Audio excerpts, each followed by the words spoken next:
नमस्कार, मैं मनोज कुमार जैन और पृथ्वी फिनमार्ट कमोडिटी रिसर्च अपडेट में आज 30 जुलाई की सुबह आप सभी का स्वागत है। सोने और चांदी की कीमतों में कल फिर एक बार भारी उठापटक देखने को मिली और कीमतें ऊपरी स्तरों से मुनाफा वसूली दिखाती हुई नजर आई, क्योंकि कच्चे तेल की कीमतों में फिर एक बार जबरदस्त उछाल देखने को मिला। यूएस और ईरान के बीच एक बार फिर मध्य पूर्व में बढ़ते तनाव से कच्चे तेल की कीमतें WTI $84 प्रति बैरल और ब्रेंट की कीमतें $88 प्रति बैरल के लेवल को पार करती हुई नजर आई, जिसके चलते फिर एक बार इन्फ्लेशन की चिंताएं उभरती हुई नजर आई। हालांकि यूएस फेड ने कल ब्याज दरों में कोई बदलाव नहीं किया और उसके बाद डॉलर इंडेक्स में मुनाफा वसूली देखने को मिली, जिसके चलते सोने और चांदी की कीमतें निचले स्तरों से कुछ रिकवरी जरूर दिखाती हुई नजर आई। इस सप्ताह होने वाली बैंक ऑफ इंग्लैंड और बैंक ऑफ जापान की पॉलिसी मीटिंग के ऊपर भी मार्केट की नज़र है और उसके बाद यहां मार्केट का रुख तय होता हुआ नजर आएगा। हालांकि फेड के द्वारा ब्याज दरों में कोई बदलाव नहीं किए जाने से आज सोने और चांदी के बाजारों में निचले स्तरों से रिकवरी देखने को मिल सकती है। इंटरनेशनल मार्केट में सोना कल हल्की गिरावट के साथ $4036.30 प्रति ट्राई आउंस के स्तर पर सेटल हुआ। वहीं चांदी 0.97% की बढ़त के साथ $58.089 प्रति ट्राई आउंस के स्तर पर सेटल हुई। भारतीय बाजारों में सोने और चांदी की कीमतों में हल्की बढ़त थी। सोना जहां 0.11% की बढ़त के साथ अगस्त वायदा 1,41,781 प्रति 10 ग्राम के स्तर पर सेटल हुआ। वहीं चांदी का सितंबर वायदा 0.76% की बढ़त के साथ 2,17,479 प्रति 1 किलोग्राम के लेवल पर सेटल हुआ। बैंक ऑफ इंग्लैंड और बैंक ऑफ जापान की मॉनेटरी पॉलिसी मीटिंग को लेकर के भी यहाँ मार्केट में घबराहट है, क्योंकि जापानीज येन डॉलर के मुकाबले 40 वर्षों के निचले स्तरों पर ट्रेड कर रहा है और अगर ऐसे में बैंक ऑफ जापान की तरफ से ब्याज दरों में कोई बढ़ोतरी होती है तो वहाँ पे येन में कैरी ट्रेड अनवाइंडिंग देखने को मिल सकती है, जिसका इम्पैक्ट ओवरऑल फाइनेंशियल मार्केट पर पड़ता हुआ नजर आएगा। इसलिए इस सप्ताह के आखिर में बैंक ऑफ जापान की पॉलिसी मीटिंग के ऊपर मार्केट की नज़र रहेगी।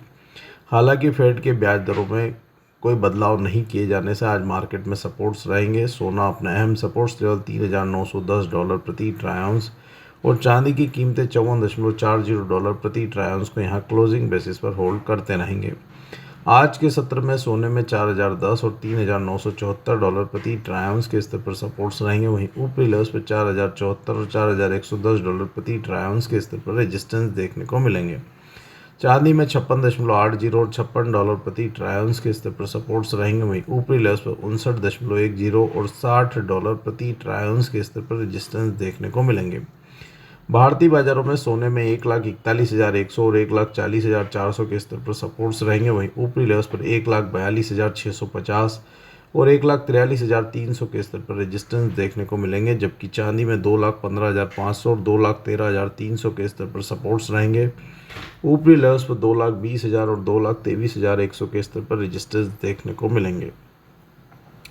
लंबी अवधि के निवेशक सोने और चांदी में यहां गिरावट में स्ट्रिगर्ड वे में अपनी बाइंग को कंटिन्यू रख सकते हैं। वहीं ट्रेडर्स सोने को 1,39,000 के नीचे के क्लोजिंग स्टॉप लॉस और चांदी को 2,13,000 के नीचे के क्लोजिंग स्टॉप लॉस से लॉन्ग की पोजीशन को होल्ड कर सकते हैं। वहीं सोने में 1,43,300 और चांदी में 2,23,000 के अराउंड वहां मुनाफा वसूली भी कर लेने की सलाह रहेगी।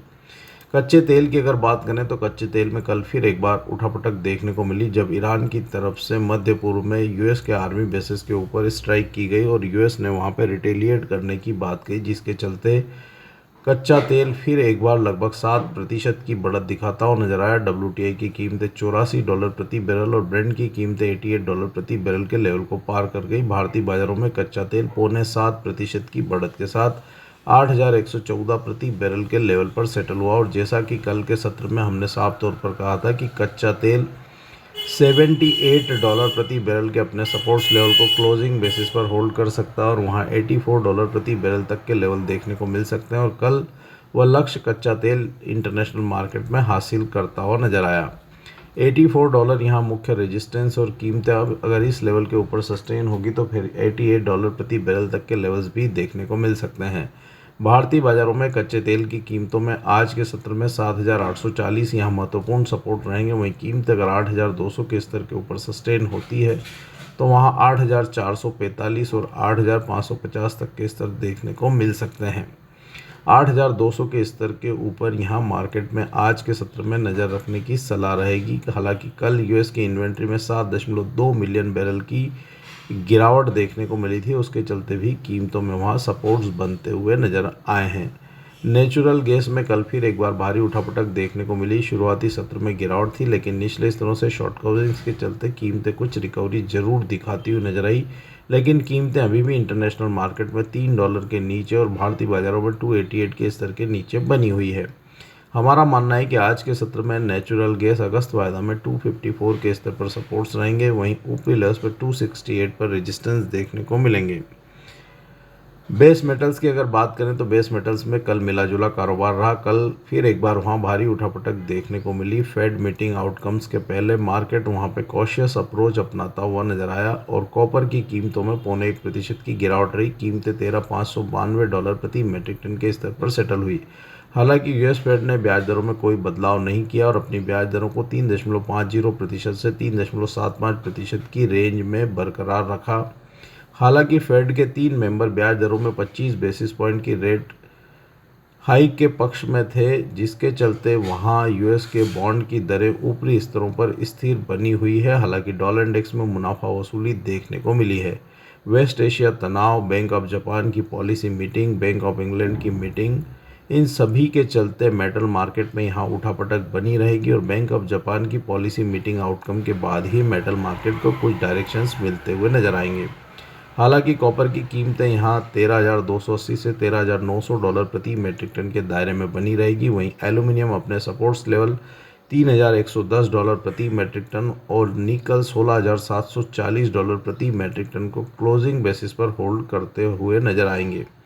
आज के सत्र में भारतीय बाजारों में एल्यूमिनियम अगस्त वायदा में 336 और 333 के स्तर पर सपोर्ट्स रहेंगे, वहीं ऊपरी लेवल्स पर 340 और 342 पर रेजिस्टेंस देखने को मिलेंगे। कॉपर अगस्त वायदा में 1318 और 1312 के स्तर पर सपोर्ट्स रहेंगे, वहीं 1327 और 1332 पर रेजिस्टेंस देखने को मिलेंगे, जबकि लेड का अगस्त वायदा 196 से 200 के दायरे में बना रह सकता है।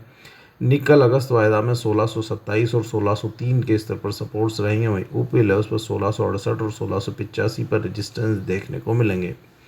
जिंक अगस्त वायदा में 375 और 372 के स्तर पर सपोर्ट्स रहेंगे, वहीं ऊपरी लेवल्स पर 379 और 382 पर रेजिस्टेंस देखने को मिलेंगे। एग्रो कमोडिटीज़ की अगर बात करें तो कल के सत्र में वहां भी हलचल देखने को मिली। फेड की तरफ से ब्याज दरों में कोई बदलाव नहीं किए जाने से डॉलर इंडेक्स में मुनाफा वसूली रही। उसके चलते एग्रो कमोडिटीज़ में निचले स्तरों पर सपोर्ट जरूर देखने को मिले, लेकिन वेस्ट एशिया में फिर एक बार तनाव बढ़ने से कीमतों में वहां पे गेंस कैप भी होते हुए नजर आए। सोयाबीन की कीमतों में कल मुनाफा वसूली देखने को मिली और वहां कीमतें फिर एक बार 1200 सेंट के स्तर के नीचे फिसलती हुई नजर आई और क्लोजिंग 1191.50 सेंट पर आती हुई नजर आई। आइस कॉटन वायदा में भी नरमी रही और कीमतें 79.67 सेंट के स्तर पर सेटल हुई। भारतीय बाजार भी मिक्स्ड ग्लोबल क्यूज को फॉलो करते हुए नजर आए। ज़्यादातर स्टेट्स में मानसून की एक्टिविटी रिवाइव होने और रुपये की मजबूती से भारतीय बाजारों में एग्रो कमोडिटीज़ में प्रेशर बनता हुआ नजर आया। हालांकि फेड की तरफ से ब्याज दरों में कोई बदलाव नहीं किए जाने और डॉलर इंडेक्स में ही मुनाफा वसूली के चलते कीमतों में सपोर्ट्स भी देखने को मिल रहे हैं। कल के सत्र में कैस्टर सीड हल्की बढ़त के साथ अगस्त वायदा 7,040 के स्तर पर सेटल हुआ। आज के सत्र में कैस्टर सीड अगस्त वायदा में 6,965 के स्तर पर सपोर्ट्स रहेंगे, वहीं ऊपरी लेवल्स पर 7,120 पर रेजिस्टेंस देखने को मिलेंगे। कॉटन सीड ऑयल के अपने सपोर्ट्स लेवल 3,884 को क्लोजिंग बेसिस पर होल्ड करता हुआ नजर आया और 0.69% की बढ़त के साथ 3,954 के स्तर पर हमने क्लोजिंग आते हुए देखी। आज के सत्र में कॉटन सीड ऑयल के अगस्त वायदा में 3,920 और 3,884 के स्तर पर सपोर्ट्स रहेंगे, वहीं ऊपरी लेवल्स पर 3,985 और 4,020 के स्तर पर रेजिस्टेंस देखने को मिलेंगे। धनिया की कीमतों में कल भी मजबूती देखने को मिली। लगभग 1.5% की बढ़त के साथ अगस्त वायदा 15,680 के स्तर पर सेटल हुआ। आज के सत्र में धनिया अगस्त वायदा में 15,350 के स्तर पर सपोर्ट्स रहेंगे, वहीं ऊपरी लेवल्स पर 16,000 और 16,200 के स्तर पर रेजिस्टेंस देखने को मिलेंगे। जीरा में भी कल सुधार रहा। कीमतें फिर एक बार 21,000 के स्तर के ऊपर क्लोज करती हुई नजर आई। अगस्त वायदा 21,095 के स्तर पर क्लोज हुआ। आज के सत्र में जीरा अगस्त वायदा में 20,850 के स्तर पर सपोर्ट्स रहेंगे। वहीं कीमत अगर 21,200 के स्तर के ऊपर सस्टेन होती है तो वहीं 21,550 तक के स्तर देखने को मिल सकते हैं। हल्दी में कल भी नरमी देखने को मिली। कीमत आधा प्रतिशत से अधिक की गिरावट के साथ 20,234 के स्तर पर सेटल हुई। आज के सत्र में हल्दी अगस्त वायदा में 19,800 के स्तर पर सपोर्ट्स रहेंगे। वहीं ऊपरी लेवल्स पर 20,740 पर रेजिस्टेंस देखने को मिलेंगे। 19,800 या 20,740 किसी भी तरफ ब्रेकआउट या ब्रेकडाउन होने पर वहां कीमतों में फिर लगभग 500 से 700 पॉइंट की मूवमेंट देखने को मिल सकती है, इसलिए इन दोनों स्तरों के ऊपर नज़र रखने की सलाह रहेगी। ग्वार कॉम्प्लेक्स में कल निचले स्तरों से कुछ रिकवरी बनती हुई नजर आई। ग्वार सीड अगस्त वायदा 5,930 के स्तर पर सेटल हुआ। आज के सत्र में ग्वार सीड अगस्त वायदा में 5,840 के स्तर पर सपोर्ट्स रहेंगे। वहीं ऊपरी लेवल्स पर 6,060 पर रेजिस्टेंस देखने को मिलेंगे। ग्वार गम की कीमतों में भी आधा प्रतिशत की मजबूती रही। अगस्त वायदा 11,418 के स्तर पर सेटल हुआ। आज के सत्र में ग्वार गम अगस्त वायदा में 11,140 के स्तर पर सपोर्ट्स रहेंगे। वहीं ऊपरी लेवल्स पर 11,700 पर रेजिस्टेंस देखने को मिलेंगे। आज के सत्र में ग्वार सीड और ग्वार गम में वोलेटिलिटी देखने को मिल सकती है। आज के पॉडकास्ट में दिए गए विचार हमारे व्यक्तिगत विचार हैं। कमोडिटी मार्केट में कोई भी ट्रेडिंग रणनीति बनाने के पहले अपने वित्तीय सलाहकार की सलाह अवश्य लें। कमोडिटी मार्केट में हर मिनट बदलता है मौका। खबर से पहले संकेत चाहिए, मोल तोल मुनाफे की बात। कमोडिटी ट्रेडर्स का स्मार्ट न्यूज ऐप अभी डाउनलोड करें।